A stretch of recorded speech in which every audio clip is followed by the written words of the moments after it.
Welcome back. It's Vanlife Rox.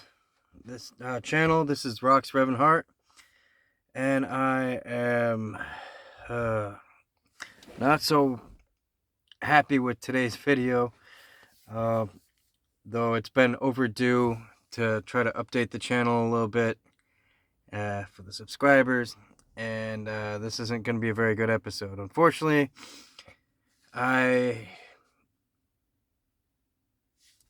my van life is short-lived, or so we think. The KIA Sedona, the Krymson Avenger, has died. For lack of a better word, it died beyond all my recognition. Without any symptoms, without any warning lights, without any reason to have died, it just decided to go kaput. It wasn't in an accident. It wasn't low on any fluids. I kept really good maintenance on the damn thing. I don't understand why it just decided, you know what? I'm going kaput on you. So I was driving on that maiden voyage. Thankfully, I completed it. So this video is kind of inserted in the middle of the footage of that. I have not uploaded the experience I had with that yet, but the return trip killed it, I guess.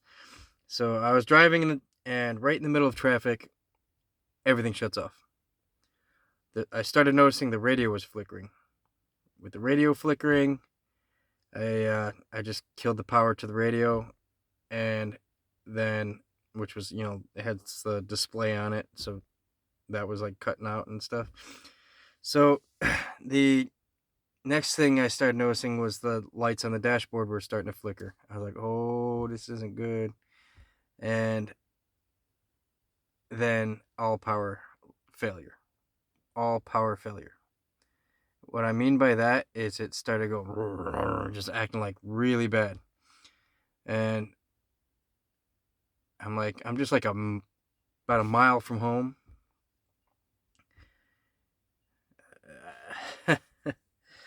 And so I hit no power. What I mean by no power is it cut power to the gas. So I had no acceleration. I can go above 20 miles an hour, and then it fully cut out where I had no gas. Okay, fine. I just pulled out of a safe neighborhood that I should have stayed in. I got a little greedy trying to see if I can make it that extra mile to get home. And the brakes stopped functioning. I couldn't brake. Now I'm coasting. Thankfully not very fast. But I'm coasting on like a highway. Approaching like a major intersection. Thankfully I didn't quite make it to the intersection. And the brake completely went dead. I couldn't brake. I'm on the left-hand side of the road. I know better I would have preferred to pull over on the right-hand side of the road, to the shoulder as best as possible. This thing, power steering went with it. Couldn't steer, couldn't brake, couldn't give it any more gas. So I had to kind of just muscle to the left shoulder. And I used the curb to come to a stop. Okay, no big deal. No damage done or anything, but now I'm dead in the water. I have my power station that also jump starts your car, right? So I tried immediately throwing my flashers on, which for some reason I was still getting my flashers, but I also have another charging station I'll have to show you guys. I'll do that in the next video. But so it's just something I bought from Walmart, nothing special, but it has a little built-in flashlight, so I put that up for my flashers as well, just in case my flashers went dead. I was getting honked at. I was getting cars. This is dark out at the time, so I was getting cars just like almost nearly hitting me. I called in some help, so a local friend came and parked behind me, used their flashers since they weren't so far away, and Thankfully, this happened at the end of my trip, then somewhere in the middle. I was in the middle of working for Marvel Studios. I got done with that gig and was returning from Atlanta back to Tampa. And as I get back to Tampa, is when it all happened. So thankfully, I made it back to Tampa.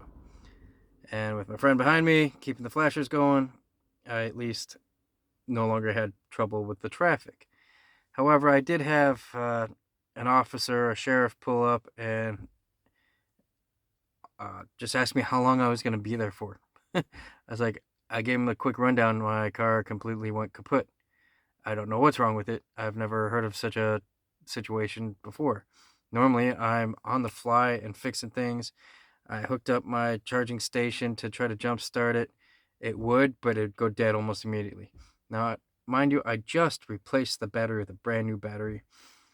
So I don't know. It killed the battery, the previous battery, just about as bad. So I'm like, is this a bad alternator? I don't know. I can't troubleshoot this on the side of the road in the middle of the night with traffic nearly hitting me. And now the sheriff's coming by to kind of give me a little bit of trouble. The sheriff was cool. I told him I had AAA and it's on its way to come dig me out of the situation, which is what was true. I had them on their way. They did come tow me to my mechanic shop, which is cool. So that's where I'm at. I sat at my mechanic shop. They just told me it was a negative terminal on the battery or something wasn't connected to the alternator correctly, and I thought we were all good. They didn't charge me nothing because they, next day they figured out everything started up, everything was good. All right, cool, awesome. Just some phenomenon then. Cool, whatever. The alternator or something had a misconnect. Cool. I drive it less than a mile away from the mechanic shop, and it does it all over again. Thankfully, I was within walking distance of my mechanic. Walked right back, said, "Hey, it did it again."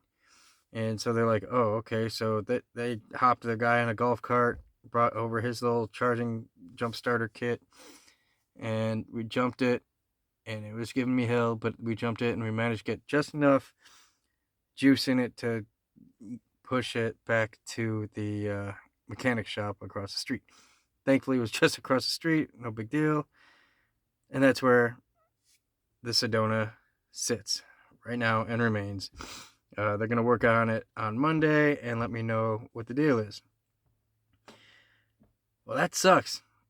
When your van life dreams die and your vehicle and your home dies at the same time. What do you do? What do you do when your vehicle and your home dies at the same time? You're now not going anywhere and you're homeless. Thankfully, I had some help from Sizzle-tastic TV. They came to my rescue, and Lily Sizzling, or Devil Lily, however you want to talk, consider it, came to my rescue and helped me finance a new Dodge Grand Caravan. So that's what I'm currently sitting in, and I will make a video special for that. But man, am I bummed out about the Krymson Avenger. I had so many plans for that car, for that van. I had such high hopes for it, and it's just a bummer that we just went and replaced it. We were not messing around with it anymore. When your home and your vehicle go at the same time, you don't have much time to mess around and figure out something else. I was already kind of considering doing this option anyway because I wanted to give the Krymson Avenger away as a, on this channel. I wanted to give it away as something that I'm doing for my charity, which is violence against women and homeless women and stuff like that, to provide them shelter when they have to leave a toxic relationship. However, that dream is now short-lived. Until I start my next van build project, one that I won't be living in. This one is now going to be I'm making payments on it now, so I'm going to be committed to this for about 5 more years. So how do I continue that dream if I'm locked into a van? Well, I have ideas for that. I can still buy and invest in other vans and build them up, and it makes it easier to give them away since I won't be living in them while I'm converting them. So that's good. It's actually probably for the better, for the purpose of this, charity channel kind of thing. So I'm looking forward to it.